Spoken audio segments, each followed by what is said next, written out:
o en www.cmfchile.cl. Vitel Energía, especialista en soluciones eléctricas y de iluminación. Somos líderes en distribución e importación de materiales eléctricos. 40 años participando en los principales proyectos de inversión a lo largo del país. Vitel Energía, soluciones para los sectores de construcción, minería, energía y agroindustria. Contamos con una red logística para entregar tu pedido en todo Chile. Vitel Energía. Visita nuestros autoservicios o nuestra nueva página web, vitelenergia.com. En Agricultura, Ópticas Schilling indica la hora. 7 de la tarde, 2 minutos. En Agricultura, noticias a la hora. La más reciente información ocurrida en Chile y el mundo. Hola, ¿cómo están? Bienvenidos a las informaciones. El ministro de Justicia, Luis Cordero, se refirió a la polémica por los cursos de Administración Pública y Probidad para funcionarios de gobierno. En ese contexto hizo referencia a la administración del expresidente Piñera. Recordemos que durante esta jornada la Contraloría General de la República descartó que las actuales autoridades hayan realizado algún tipo de capacitación. Posteriormente, la ministra vocera Camila Vallejo aseguró que no se requiere una capacitación para cumplir con la normativa y con la ley. Consultado por estos dichos, Cordero respondió que cuando usted asume un cargo, asume con todas las consecuencias que supone el conocimiento de la ley, agregando que es razonable para obtener una mejor gestión pública que las autoridades estén permanentemente capacitadas. La Cámara de Diputados ingresará una denuncia penal por la filtración del contenido de una sesión secreta de la Comisión Unida entre Constitución y Seguridad que abordó la semana pasada el proyecto que regula el uso de la fuerza para militares y policías y cuyo contenido durante esta jornada fue revelado en un medio de comunicación. En una nota de la tercera PM se dio cuenta que en esta sesión participaron representantes de las Fuerzas Armadas, quienes mostraron sus reparos y cuestionamientos frente a esta iniciativa. Una información que por el secreto de esa sesión no debía salir a la luz pública y que ha generado cuestionamientos entre los parlamentarios. Y un atropello provocado por un bus red hizo que el tránsito fuera cortado en la comuna de Santiago. El hecho sucedió esta tarde en la Alameda con calle Dr. Ramón Corbalán, a una cuadra de la Plaza Baquedano. La víctima recibió asistencia del Cuarto Cuerpo de Bomberos de Santiago y rápidamente fue trasladada hasta la exposta central. Preliminarmente se indica que se encuentra en riesgo vital. Con esta información nos despedimos. Sigue nuestra sintonía, ya viene, llegó la hora. En Agricultura fueron noticias a la hora. Agricultura, 92.1 en Santiago. En Valparaíso y Viña del Mar, 92.5. En Agricultura llegó la hora. José Francisco Lagos, junto con destacados entrevistados y panelistas, debate los principales temas de la contingencia nacional. Aquí todos tienen opinión porque llegó la hora. Una presentación de En Consorcio, estamos contigo en tus pequeños y grandes proyectos. Y Aire Security, un referente en la industria de seguridad privada. ¿Qué tal? Muy buenas tardes, bienvenidos a una nueva edición de Llegó la Hora de este lunes 31 de julio, el último día de este mes que ha sido, bueno, es como prácticamente todos los últimos meses ha sido muy noticioso. Ha tenido robos cinematográficos, escándalos de corrupción, declaraciones por aquí y por allá. Y por supuesto, lo más importante de la jornada lo vamos a estar analizando acá en Llegó la Hora, y usted puede ser parte de esa conversación a través de nuestras redes sociales en Twitter, Instagram y TikTok, @llegolahora 921, o también enviarnos un audio a nuestro WhatsApp, el +569-53043903, +569-53043903. Nos envía su opinión y la vamos a estar publicando y comentando por la frecuencia de Agricultura. Y vamos con la editorial, porque la famosa Comisión contra la Desinformación que está impulsando el gobierno sigue en la polémica, y le preguntaron a la ministra vocera de gobierno sobre esto. Bueno, porque Camila Vallejo es una de las impulsoras de esta iniciativa, y una de las cosas que le comentaron el fin de semana, lo publicó el Diario Financiero, es, bueno, como alguien que ha dicho mentiras públicas, como por ejemplo atribuirle delitos al ex senador Jovino Novoa, por ejemplo, respecto al caso Spinac, podía asegurar qué cosa es verdad o qué cosa es mentira en el debate público, y ella dijo, bueno, esto simplemente se trata de una crítica política. Bueno, y es bien inaceptable que se disfrace como crítica política la difusión de una mentira. El mismo emplazamiento le hizo ayer Daniel Mansuy en Tolerancia Cero a la misma vocera de gobierno respecto a lo que hizo en torno al caso del carabinero en Panguipulli, que finalmente fue sobreseído por la justicia, y la ministra ahí esgrimió que esto se trata de arqueología tuitera, hay que entender el contexto, y bueno, pareciera que no hay un contexto razonable para atribuirle el delito a alguien, y menos no hacerse responsable de lo que uno dijo, y cuando se demostró la inocencia del carabinero ni siquiera pedirle disculpa, porque Camila Vallejo no era cualquiera, era una diputada de la República que le imputó un delito a alguien y no dijo nada al respecto. Llegó la hora con el abogado José Francisco Lagos. Bueno, y nuestro tradicional lunes constitucional nos acompaña Rodrigo Álvarez, ex convencional constituyente, ex ministro también. ¿Qué tal, Rodrigo? Bienvenido a esta edición de Llegó la Hora. Hola, José Francisco, muchas gracias como siempre por invitarme, es un agrado, y como siempre escuchaba también tus editoriales, y yo tomaría un elemento de la editorial. A Camila Vallejo y a algunos de los líderes de este gobierno les encanta inventar frases, o inventar palabras, o sacarse con respuestas que aluden a alguna figura del lenguaje entretenida o distinta. Entonces ayer descubrimos que arqueología tuitera, o hacer arqueología del Twitter, es analizar algo que dijeron hace apenas un par de años. Porque lo que hay que insistir es que esto no ocurrió en la década del 70, no ocurrió en la década del 60, no ocurrió en tiempos romanos, no ocurrió en tiempos egipcios para la arqueología. No, pero hace muy, muy poquito. Entonces me parece que entre las múltiples mentiras que dicen o de las teorías que inventan, esta ya supera lo imaginable. Es decir, que uno no puede analizar lo que dijeron, incluso, imagínate, apenas en el gobierno anterior. O sea, claro, no ha ocurrido nada especialmente en el tiempo, sobre todo pensemos en la historia de unos países, toma décadas, ¿no? Esto ocurrió en el gobierno anterior. El gobierno anterior se acabó hace 1 año y medio. Y ahí dijeron estas barbaridades. Entonces, no, para sacarse el pillo ante una pregunta extraordinariamente bien planteada por Mansuy o por una periodista del Diario Financiero, ellos dicen, no, pero ¿para qué vamos a caer en arqueología tuitera? Como si, claro, si a uno lo analizan por dichos que dijo hace 30 años, 40 años, claro, yo puedo entender que haya un margen, que uno evoluciona, crece, desarrolla otros conceptos, pero no, esto fue hace apenas un par de años. Y lo más tremendo es que le ponen ese apellido y no reconoce nada. O sea, atribuyó delitos, pero para ella no eran opiniones políticas, pero hay que lo hagan sus adversarios. Para eso creemos una verdadera comisión de la desinformación. Yo creo que tu editorial va a haber que embarcarla para futuro, para recordarla en muchas ocasiones.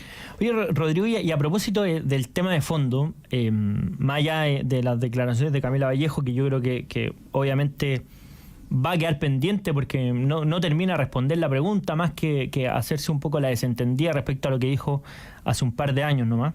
¿Qué te parece esta discusión que se ha dado en torno a la Comisión de Desinformación? Porque yo creo que esto parte de la base de que hay un sector de la izquierda política que no asume que sus ideas no sean mayoritarias, y por eso busca responsables externos, ¿verdad?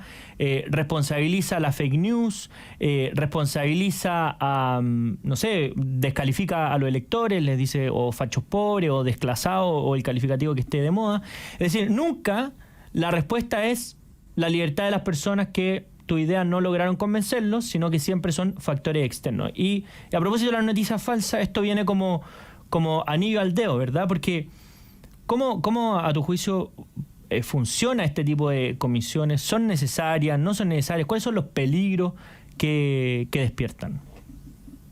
Hay peligros muy profundos para la libertad de expresión, hay peligros muy profundos para el derecho de todos nosotros a expresar con libertad lo que pensamos, lo que creemos, las visiones históricas, las visiones del presente, las visiones ante las políticas públicas que desarrolla un gobierno. O sea, para mí hay múltiples, ya que discutimos de los temas constitucionales, el punto de vista del derecho a la libertad de expresión consagrado en todo texto de una constitución democrática, hay problemas mayores. Es cierto, la modernidad lleva a una reflexión sobre fake news o sobre la velocidad en que en un momento dado se exponen conceptos falsos en redes sociales. Y uno puede hacer un análisis de ese punto de vista desde la academia, uno puede hacer un análisis de ese punto de vista desde la opinión. Pero que un gobierno cree esta comisión, un gobierno que al mismo tiempo ha sido sometido a tanta discusión. O sea, imagínate, la misma ministra Vallejo en el día de ayer hablaba de errores administrativos, de cosas que son ilegalidades. Y que ya el ministro de Justicia, que yo creo que en estos últimos meses a mí me ha sorprendido que un profesor de Derecho tan destacado como Luis Cordero se haya transformado en un verdadero tinterillo, defender todas las causas jurídicas del gobierno. Pero en este caso ya incluso reconoció que hay corrupción. Bueno, pero en cambio la ministra a cargo de esta comisión, la que la nombró, la que aparece cuando se anunció, dice que son errores. Mira, yo creo que tenemos que empezar a decir las cosas como son en muchos aspectos. Tú hace poco hiciste una gran viaje y una gran entrevista a Lech Walesa, que luchó contra el comunismo hace apenas 43 años. Bueno, yo creo que tenemos que empezar a recordar muchas cosas. Que una ministra que se dice y se declara comunista nos venga a pretender hablar o dar clases sobre la información o sobre la verdad. Cuando es cosa de recordar la instalación desde la Revolución Rusa de sus ideas, el cambio de la verdad por mentira, tan bien expresado en novelas como La Rebelión de la Granja, pero sobre todo en cualquier análisis histórico, por ejemplo, el periodo estalinista, y que ahora se las dan de que son los grandes promotores de la verdad, a mí me parece absoluto y totalmente inconcebible. Entonces hay profundos problemas desde el punto de vista de la libertad, de los derechos, pero me parece que aún más que esto lo conduzca un gobierno de extrema izquierda que no acepta opiniones contrarias, que recordemos solamente las primeras declaraciones sobre el 4 de septiembre, era que ellos ya iban más rápido que el resto del pueblo, o que lo habían entendido, que eran los empresarios. Bueno, ese inmenso conjunto de fake news parece que no cabe en la definición de la ministra, ni mucho menos en su comisión. Una cosa es el análisis académico, otra cosa es el análisis de la opinión pública, pero que un gobierno impulse este tipo de comisiones a mí me parece un riesgo gigantesco para nuestras libertades. Oye, Rodrigo, a propósito que nombraste a Luis Cordero, el ministro ha tenido un papel bien difícil, por así decirlo, durante el último tiempo, porque además del trabajo de ministro de Justicia, se puso el sombrero de abogado del gobierno y también en algunas cosas vocero del gobierno. Y ha enfrentado la discusión en torno al caso Convenio, tuvo algunas declaraciones respecto a la fórmula de financiamiento, ya se generó una polémica a propósito de lo que él señaló de la preparación que deberían tener los funcionarios públicos, un poco también como dejando como si esto fuera simplemente un debate general, cuestiones bastante particulares y actos concretos de personas, ¿verdad? ¿Cómo estás viendo el desempeño de él en particular, pero sobre todo también las respuestas que ha dado en torno a todo lo relacionado con Democracia Viva y con el financiamiento a las fundaciones presuntamente irregular, ¿verdad? Yo primero quiero decir que conozco a Luis Cordero, lo respeto muchísimo como profesor de Derecho y como abogado. Me tocó leer mucho de su informe en Derecho y con el mismo respeto y con el mismo nivel de respeto que es inmenso, te quiero decir, con el mismo inmenso nivel me ha sorprendido su cambio de un respetadísimo profesor de Derecho a un defensor de todas las causas perdidas o de todas las tesis absolutamente erradas de este gobierno. A mí me parece, ha hecho respuestas que yo creo que son inconcebibles, que son propias de un abogado, de una tesis, que me parece bien, pero no de un ministro de Justicia. Yo le recordaría a Luis con el mayor de los afectos, que su cartera tiene suficientes problemas y suficientes desafíos. Tiene una reforma grande a los códigos de procedimiento civil, tiene problemas gigantescos de gendarmería, tiene problemas muy grandes del sistema penitenciario, tiene una enorme cantidad de normas que ayornar y que recuperar antes de estar defendiendo todas las causas, los convenios por aquí, las presentaciones en Contraloría por allá, aclarando lo que dijo el gobierno, lanzando tesis. Yo creo que él no es el abogado del gobierno, él no tendría por qué estar refiriéndose, por ejemplo, al tema de convenios de fundaciones o los platas mal entregadas, si eso no está en su cartera. Hay abogados de esas carteras que deberían opinar o contestar. Entonces, transformarse en el abogado de las causas perdidas de este gobierno me parece muy equivocado. Y quiero hacer un recuerdo, hace 50 años atrás, en el gobierno de la Unidad Popular, cuando tú no existías, y yo apenas tenía 6 años, ha pasado así el tiempo, Hubo otro gran abogado, Eduardo Novoa Monreal, que inventó una serie de pequeños inventos jurídicos, era igual de brillante. Tuvimos las tesis de los requisitos jurídicos y recuperó decretos de la República Socialista, etcétera. Bueno, yo espero que Luis Cordero no se transforme en eso. Se transforme en contar jurídicamente cualquier argumento para defender a un gobierno que va escándalo tras escándalo y error tras error. Si los temas, a mí me sorprende mucho, los temas de fundaciones comprando lencería, etcétera, no son como pretende hacernos creer la ministra Vallejo en un programa de televisión, un error administrativo. No, son directamente ilegalidades y probablemente delitos que deberán comprobar los tribunales.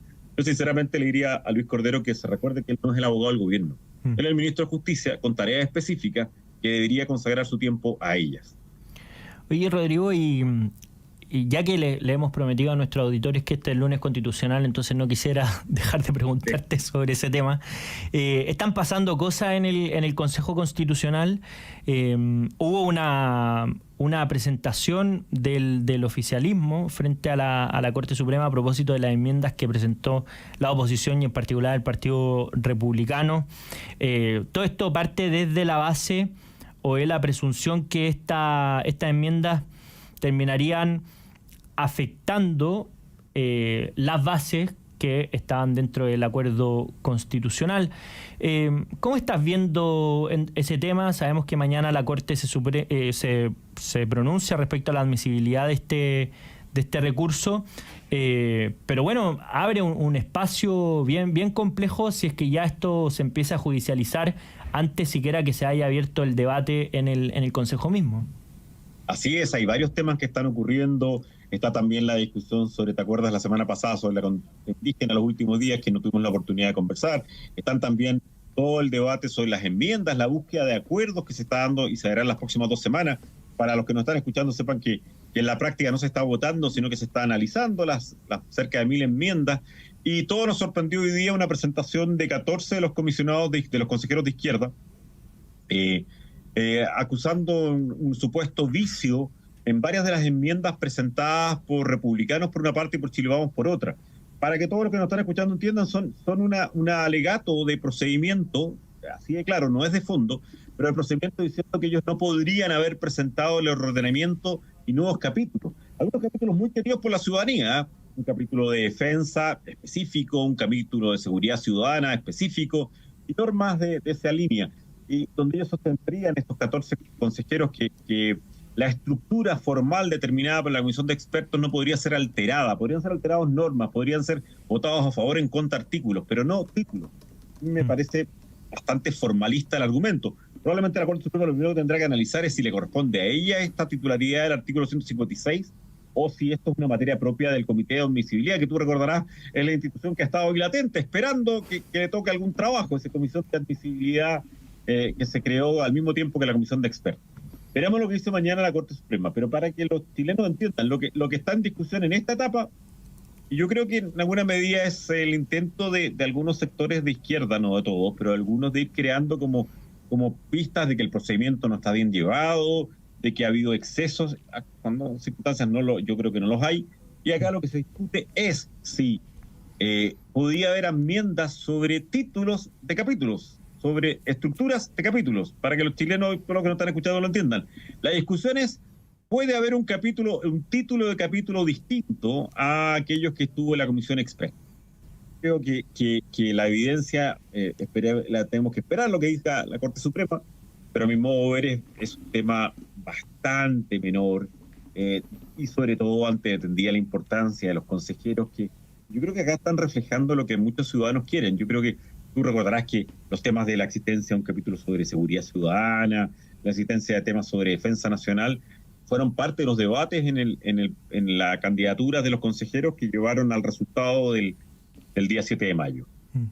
Oye, a propósito del proceso constitucional anterior también, hubo una entrevista este fin de semana en la revista del Sábado que bueno, marcó harto la agenda por las declaraciones del ex convencional Daniel Stingo respecto a una especie de mea culpa, que en realidad no era tan mea culpa si uno leía la entrevista en profundidad, y de hecho hoy día en su programa lo que hace también es un llamado a que aprendimos y ahora deberíamos hacer las cosas bien. Puede ser un nuevo estallido social, puede ser un nuevo proceso constituyente, pero deja abierta como una puerta respecto a la herida que sufrieron ciertas personas ligadas a los sectores de izquierda que lideraban la Convención Constitucional, que parece que está lejos de ser superada. Es decir, está lejos de haberse aprendido la lección, está lejos de estar leyendo el momento que vive el país ahora. ¿Cómo lo estuvo? Preguntándote especialmente porque, te tocó vivir esa experiencia también. Mira, Daniel Stingo fue compañero de curso mío en la universidad desde el primer día de la Facultad de Derecho por allá, por marzo de 1984. Ese es el nivel de tiempo y el periodo de años que conozco a Daniel, desde 1984. Muchos de los que nos están escuchando ni siquiera habían nacido o no habían ingresado a la vida adulta. Entonces lo primero que quiero decir es que lamento que lo haya pasado mal, lamento sin duda alguna de que pueda haber tenido algunos problemas en su vida posterior a la convención. Ya hoy día se desdijo de la mayoría de sus afirmaciones. Yo creo que de una forma absolutamente, y lo voy a decir, equivocada, se desdice hoy día de varias de sus afirmaciones que nos habían dado algún grado de sorpresa en el día de ayer. Se desdice en su programa de televisión o de radio o de redes sociales. Pero vamos a lo de ayer, a la revista que no sé por qué, digamos que ya con tanta extensión. Yo lo único que quiero decir es, perdón, como les digo, soy de la misma edad, de la misma generación. Es decir, cuando fuimos elegidos al Consejo Constituyente, teníamos ambos 55 años. No éramos unos niños, no éramos unos inexpertos. Teníamos probablemente cada uno de nosotros más de 30 años de abogado. Entonces a mí me sorprenden las declaraciones. Me sorprende porque su actitud que trasluce en esta declaración no es ni remotamente cercana a la que fue. La declaración dice que él siempre había sido partidario de la empresa, el mundo de la economía de mercado, etcétera. Pero por favor, si la irresponsabilidad gigantesca de la convención es la que produjo su gran fracaso.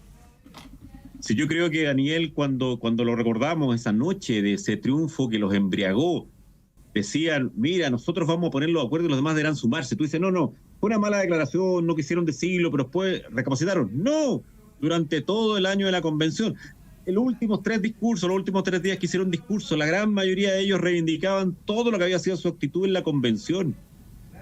La irresponsabilidad, la vanidad, la frivolidad, la falta de conocimiento que se condujo sobre el proceso. Entonces, ante Daniel Stingo, pero por supuesto que lamento que lo haya pasado mal. Una persona que conozco hace tantos años, fue compañero de curso mío y no le deseo absolutamente a nadie que lo pase mal, ni en su vida profesional, ni tenga que cambiarse de casa, ni tenga que vivir, o tener problemas profesionales, etcétera. Pero separemos esa sin duda alguna consideración personal y humana de la brutalidad de cómo actuaron. Y más aún, y esto es algo que le adjudico a las declaraciones de Daniel, pero también a este gobierno. Yo estoy un poquito cansado que este gobierno, una de las respuestas nos digan es que son jóvenes. No son jóvenes. Son hombres ya, mujeres maduras, son personas que ya, o sea, cuando tú dices, no, que solo tiene 36, 37 años, bueno, en 36, 37 años hay brillantes abogados, médicos, ingenieros, profesionales que desarrollan su tarea de forma absolutamente normal.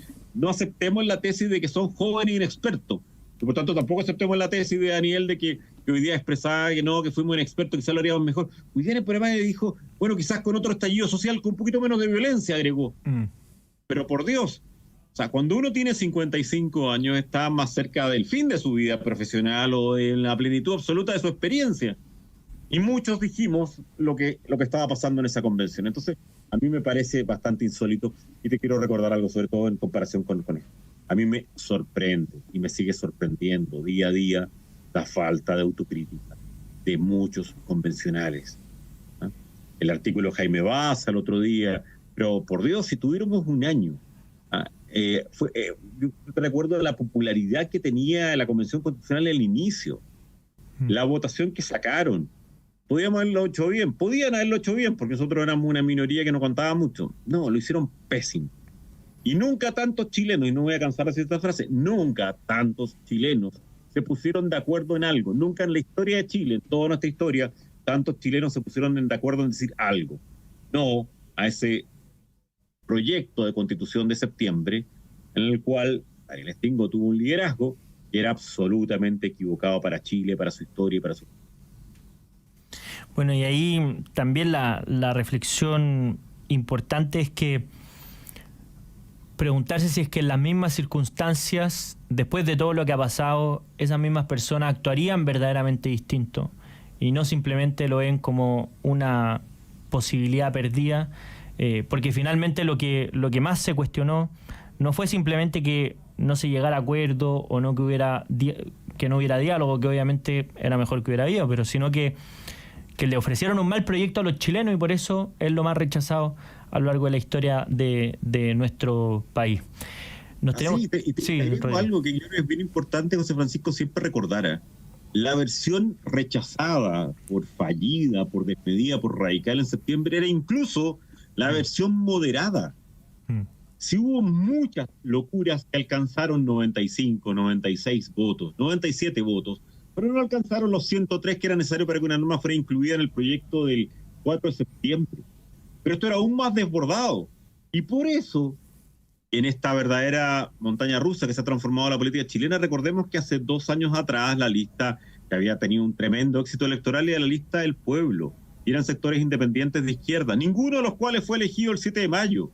¿Por qué? Porque la gente se dio cuenta que les habían dado una oportunidad única de reformar cosas que eran relevantes y esenciales y lo hicieron pésimo. Y no hay que cansarse de repetirlo, porque yo creo que muchos de ellos, y acá separo los nombres específicos, pero muchos de ellos yo creo que volverían a actuar exactamente igual. Si el orgullo, la vanidad, el despropósito, la actitud absolutamente despedida se mantuvo durante todo un año. Incluso cuando ya era evidente a principios de julio, era muy claro que había una posibilidad real de rechazar. Era muy claro que muchos chilenos estaban viendo con rechazo a la convención, a sus procedimientos. Ya había pasado Rojas Bade y muchos otros episodios. O sea, era evidente en las encuestas de que había un reproche de la ciudadanía hacia el comportamiento de la convención.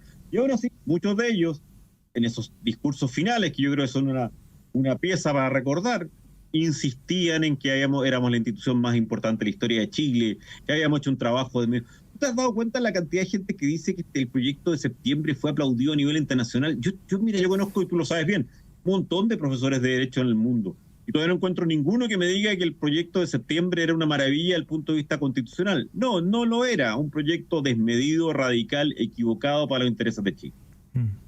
Bueno, como siempre queda mucho más claro el panorama después de conversar con Rodrigo Álvarez, ex convencional, ex ministro, destacado abogado y profesor de Derecho. Muchas gracias por habernos acompañado en esta edición de Llegó la Hora. Como siempre, un gusto estar contigo. Un abrazo grande, que estén bien. Un abrazo y nosotros nos vamos a una breve pausa. Ya a la vuelta vamos a estar conversando sobre el tema que va a marcar la agenda esta semana.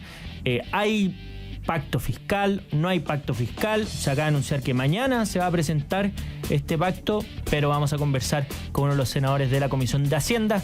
Así que volvemos en un par de minutos, no se vaya.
estamos de vuelta en esta edición de Llegó la Hora, conversando sobre los temas más importantes del país, y usted puede ser parte de esta conversación en nuestras redes sociales, Twitter, Instagram, TikTok, @llegolahora921, o enviarnos un audio a nuestro WhatsApp, el más 569-5304-3903. Y saludamos a quienes hacen posible este programa, porque la cuenta más de Banco Consorcio, una cuenta vista nunca antes vista. La cuenta más es la cuenta vista que te paga un 11,75% de interés anual por el saldo en tu cuenta. No hay otra igual, solicítala 100% online en consorcio.cl. Y Starke, lo último en energía solar y artículos agrícolas, con más de 10 años de experiencia en este rubro. Contamos con todos los productos relacionados con el campo para una ayuda en la tarea diaria y de una forma eficiente. Visítanos en www.starke.cl. Y empresas de seguridad hay muchas, pero para cuidar tu negocio solo vas a querer la que te dé más confianza. Aire Security, con más de 20 años de experiencia en servicios de guardia de seguridad y soluciones tecnológicas para brindarte la tranquilidad que necesitas. Contáctanos a través de nuestra página web a www.airesecurity.cl. No dejes la seguridad de tu negocio cualquiera, confía en los mejores. Aires Security. Bueno, y otro tema que ha marcado la agenda es la presentación de este pacto fiscal promovido por el ministro de Hacienda, y para eso queremos conversar con el senador José García Ruminot. Senador, ¿qué tal? Bienvenido a esta edición de Llegó la Hora. Muy buenas tardes, José Francisco. Muchas gracias por la invitación. Un saludo cariñoso a todas las auditoras y auditores. Bueno, muchas gracias por ese saludo. Senador, ¿en qué está este pacto fiscal? Porque habían puesto un deadline el propio gobierno, dijo que a más tardar a fines de julio se iba a presentar este anuncio. Ya no va a ser hoy, sino que el presidente dijo que sería mañana. ¿Qué es lo que hay que esperar? ¿En qué han estado estas conversaciones? ¿Qué es lo que se sabe? A ver, José Francisco, la verdad es que yo estoy más o menos en la misma situación de ustedes, digamos, en el sentido de que se esperaba que los anuncios fueran hoy. Finalmente, aparentemente serían mañana, eso fue lo que se informó oficialmente. Y respecto del contenido de este pacto fiscal, la verdad es que también sabemos bastante poco. Nosotros, como bancada de Renovación Nacional, finalmente no logramos coincidir en una fecha con el ministro Marcel, por lo tanto no nos hemos reunido con él. Y no conocemos de primera fuente los acercamientos que él ha tenido con gremios, con otros partidos políticos, y por lo tanto yo al menos no conozco, y también le he preguntado a mis colegas senadores, a mis colegas diputados, y como que nadie sabe mucho por dónde va a ir la mano en este anuncio de pacto fiscal. Yo podría deducir de lo que uno va leyendo es que va a anunciar un conjunto de materias y probablemente un itinerario para llevar adelante esas materias. Imagino también que esas materias van a ser el tema tributario, sin duda. Yo espero que esté los ingresos por litio. Los ingresos por litio han sido tremendamente significativos, han aumentado significativamente tanto el año 2022 como este año 2023. El año 2022 fueron del orden de $5.000 millones, son cifras bien importantes, bien significativas. Y se espera que para este año 2023 también esté entre 4.000 y 5.000 millones de dólares, muy por sobre lo que se había presupuestado originalmente. Entonces el gobierno hace un par de semanas atrás anunció la Estrategia Nacional del Litio, le encomendó a Codelco llevar adelante esa Estrategia Nacional del Litio. No sabemos si los ingresos por litio van a ir a Codelco, van a ir al Erario Nacional, o cómo Codelco va a hacer llegar esos recursos al Erario Nacional para que contribuyan al financiamiento de programas sociales. Nosotros debemos aprovechar estos ingresos por litio, debemos buscar la forma de que sean ingresos permanentes, buscando nuevos contratos, pero deben ir, en mi opinión, en parte importante, en parte significativa, a financiar programas sociales. Por supuesto, una parte habrá que ahorrarla, pero otra parte tiene que ir a financiar la pensión garantizada universal, tiene que ir a financiar mejores atenciones de salud y más oportunas atenciones de salud, tendrá que ir a financiar las enormes dificultades que tenemos en educación, en fin, usos para los recursos hay muchos. Además del litio, en mi opinión, debemos revisar el aporte de las empresas públicas. El fisco tiene una enorme cantidad de recursos invertidos en las empresas públicas, además de Codelco. Y es bueno preguntarse, ¿cuánto rinden esas empresas? ¿Cuánto le aportan al fisco? ¿Cuánto le aportan al erario nacional cada una de esas empresas públicas? Revisemos, y a lo mejor ahí también podemos hacer mayores exigencias, más eficiencia y por lo tanto mayor aporte. Senador. De tal manera de que todo eso vaya sumando la cantidad de recursos que necesitamos para financiar aquellos programas sociales, aquellas demandas sociales que consideramos que son las más urgentes, que consideramos que son más importantes para la ciudadanía. Debemos mejorar el gasto público en transparencia, en eficiencia, que las platas no se nos vayan por entre los dedos, que es lo que yo siento que ha ocurrido en estos días con el famoso tema de las fundaciones, de los recursos entregados a fundaciones, que en realidad estaban financiando cosas enteramente distintas a los fines que originalmente se perseguían, particularmente en la atención a campamentos y la atención a comités de vivienda y en otras áreas, no solo vivienda, sino que también hemos visto situaciones en cultura, hemos visto situaciones en gobiernos regionales, hemos visto situaciones en municipios. Cuando hay tanta necesidad, cuando hay tanta demanda insatisfecha legítima de la ciudadanía, haríamos muy bien como Estado en hacer un gran esfuerzo para evitar que los recursos se dilapiden, para evitar que los recursos se malgasten, y naturalmente para eso se requiere una voluntad política muy, muy importante, que es necesario expresarla en este pacto fiscal. Senador, ¿cómo? En el tema tributario la cosa está un poco más complicada por lo siguiente. Todos hemos dicho que tenemos voluntad de legislar mejorando nuestras normas antielusión y antievasión. El punto es que ese punto fue parte del proyecto de reforma tributaria que ya fue rechazado en la Cámara de Diputados. Y de acuerdo con nuestras normas constitucionales, el Ejecutivo tiene dos caminos. O espera a marzo para presentar un nuevo proyecto que contenga normas antielusión y antievasión, o insiste a través del Senado con 2/3. O sea, habría que aprobar el proyecto de la Cámara de Diputados, el proyecto rechazado en la Cámara de Diputados, habría que aprobarlo por 2/3 en el Senado. No hay voluntad, no hay disposición para que aprobemos un proyecto malo, porque el proyecto que fue rechazado en la Cámara de Diputados era muy malo, muy anti-ahorro, muy anti-inversión. Y lo que más necesita nuestro país hoy día es que la economía vuelva a crecer, que volvamos a generar más y mejores empleos, y naturalmente para eso necesitamos más ahorro, más inversión, no menos. Por lo tanto, si el gobierno quisiera insistir, lo más probable es que no van a estar los votos en el Senado, y eso va a significar finalmente incluso una controversia constitucional. ¿Para qué, digo yo? ¿Para qué? Si ya julio ya se fue, nos quedan solamente 5 meses de este año 2023, entonces quizás lo mejor es que el Ejecutivo lo que debe hacer es pensar bien un nuevo proyecto con modificaciones tributarias, contemplando por supuesto el mejoramiento de las normas anti-ilusión y anti-evasión, y presentarlas en marzo, lo que no significa que vamos a estar paralizados de aquí a marzo. Si esto se puede ir trabajando, se puede ir conversando, se pueden ir construyendo acuerdos.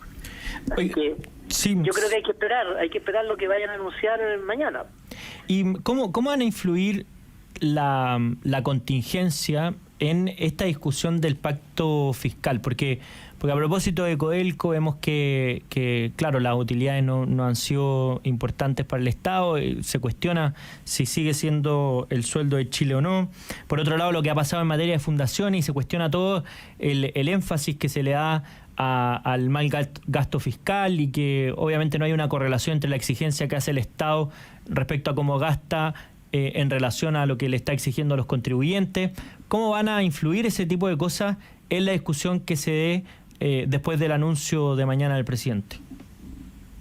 Yo creo que el ánimo no es bueno, el ánimo es de desconfianza, porque algunas de estas fundaciones que están cuestionadas es porque se formaron muy a última hora, es porque se le han entregado cantidades significativas, recursos muy, muy significativos, y que sabemos que no se han empleado en los fines para los cuales se convino inicialmente. Entonces yo creo que hay mucha desconfianza.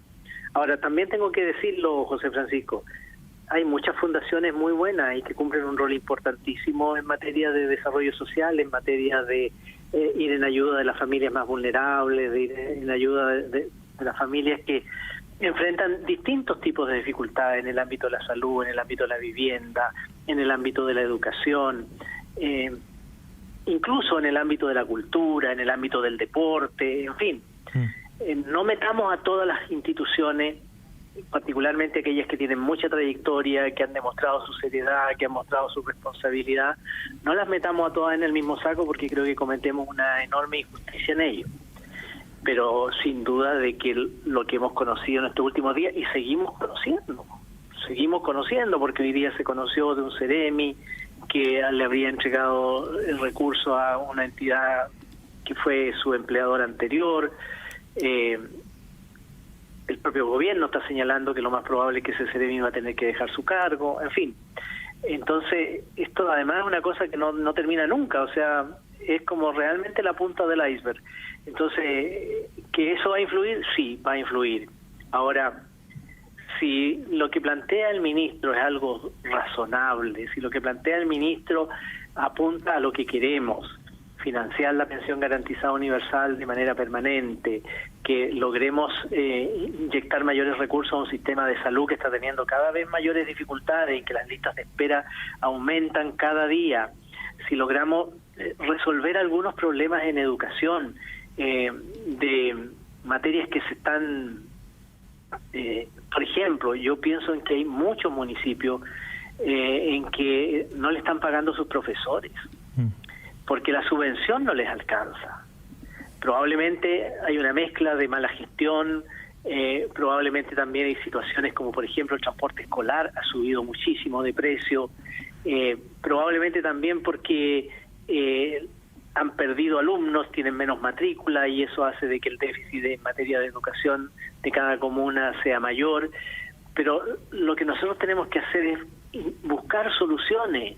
Lo que no puede ocurrir es que tengamos profesores que a fin de mes no reciben su sueldo completo, asistentes de la educación que no reciben su sueldo completo, porque naturalmente esas son situaciones muy injustas, son situaciones humanas y son muy dolorosas. Entonces tenemos que también apuntar a ver cómo vamos resolviendo ese tipo de materia de tal manera de que los niños puedan estudiar tranquilo, puedan recibir todo el contenido, todo el programa educacional, porque eso es lo que los forma a futuro, eso es lo que le permite ir avanzando de curso en curso y el día de mañana tener una mejor formación para enfrentar el mundo laboral. Yo siento que tenemos muchos desafíos. Entonces, ojalá pudiéramos decir, mire ya, nos ponemos de acuerdo en las demandas que habría de las cuales hay que hacerse cargo. Vamos a definir una cantidad de dinero que hay que reunir, veamos cómo lo reunimos, con los ingresos del litio, con el mayor aporte de las empresas fiscales, con disminución del gasto público ineficiente, probablemente con estas normas anti-ilusión y anti-evasión que el propio Ejecutivo ha dicho que podrían rendir al año del orden de unos 5.000 millones de dólares. Entonces podemos formar un abanico que permita dar tranquilidad, dar seguridad, que nos permita avanzar en materias sociales. Yo creo que esa es la misión que nos corresponde a los parlamentarios, independiente incluso de cuál sea nuestro partido político, de cuál sea nuestra posición ideológica. Bueno, vamos a estar atentos entonces a lo que presente el presidente mañana con esta alternativa de pacto fiscal. Senador José García Ruminot, muchísimas gracias por habernos acompañado en esta edición de Llegó la Hora. Muchas gracias, muy buenas tardes. Muy buenas tardes. Nosotros nos vamos a una breve pausa y a la vuelta leemos y escuchamos la opinión de nuestros auditores. No se vayan.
Ya estamos de vuelta en esta edición de Llegó la Hora, y hablar de inversiones para algunos puede ser un tema complicado, pero con el depósito a plazo online de Banco Consorcio la cosa es más simple y 100% online. Gana intereses invirtiendo fácil. Conoce más en consorcio.cl. ¿Y quieres mantenerte al tanto de todos los detalles del nuevo proceso constitucional? Inscríbete en Fórum del Instituto Res Pública y recibe la información actualizada en tu WhatsApp o correo electrónico. ¿Cómo lo puedes hacer? Ingresa a www.respublica.cl/forum y rellena el formulario.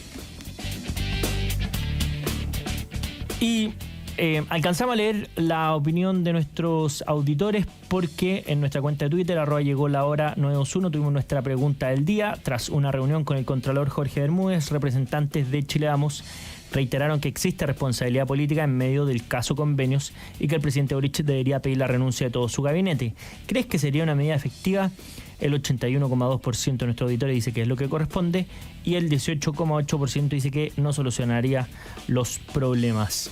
Y lamentablemente se nos fue el tiempo. Muchísimas gracias a todos los que estuvieron atentos a la transmisión de Llegó la Hora hoy, a quienes participaron en nuestras redes sociales, a quienes estuvieron atentos a nuestra transmisión. Muchísimas gracias por su compañía. Nosotros nos vemos mañana a las 9 de la mañana en Directo al Grano, y a las 7 de la tarde nuevamente en Llegó la Hora. Sigan en compañía de Radio Agricultura. Nos vemos. Chau. En Agricultura fue Llegó la Hora con José Francisco Lagos. Una presentación de En Consorcio, estamos contigo en tus pequeños y grandes proyectos. Y Aire Security, un referente en la industria de seguridad privada. Producción Benjamín Acuña. Vuelve a escuchar este programa en la web agricultura.cl y también en tu celular descargando nuestra app desde Google Play o Apple Store. Sé protagonista de tu propia historia. Toma hoy la decisión de avanzar con un posgrado de la Universidad de San Sebastián. Más de 20.000 egresados de posgrados y postítulos de la USS eligieron nuestras especialidades: magíster, postítulos y diplomados. Especialízate en la USS. Obtén conocimientos y herramientas fundamentales para alcanzar tus metas profesionales. Conoce todos nuestros programas y modalidades de estudio en posgrados.uss.cl. En Agricultura, las cosas como son, con el economista Bernardo Fonten. Crecer, crecer y crecer económicamente es lo que necesitamos. Una encuesta reciente de Criteria muestra que el 80% considera que Chile necesita un crecimiento alto y sostenido para financiar políticas sociales. Solo un 20% dice que necesitamos un aumento de impuestos.